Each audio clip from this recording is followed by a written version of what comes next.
سچے لوگوں کو غصہ بہت جلدی آتا ہے۔ منافق لوگ منہ پر مسکراہٹ اور دل میں غصہ رکھتے ہیں۔ کسی کی بیٹی کو اتنی ہی تکلیف دو جتنی اپنی بیٹی کے لیے سہ سکو، ورنہ دنیا گول کیوں ہے، اللہ تمہیں سمجھا دے گا۔ ایسے شوہر یا ساتھی بنو کہ کل اگر اپنی بیٹی کا نصیب مانگو تو شرم نہ آئے۔ اپنوں کو ہمیشہ اپنے ہونے کا احساس دلاؤ، ورنہ وقت آپ کے اپنوں کو آپ کے بغیر جینا سکھا دے گا۔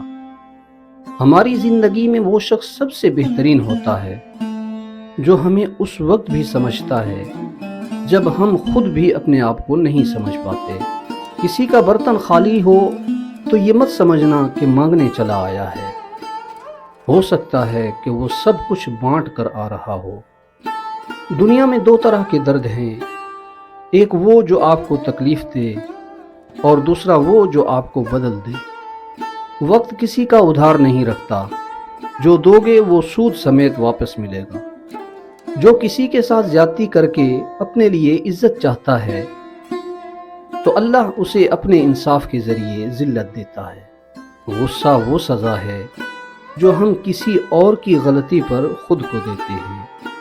جھوٹ بہت تیز دوڑتا ہے لیکن منزل پر سچ ہی پہنچتا ہے۔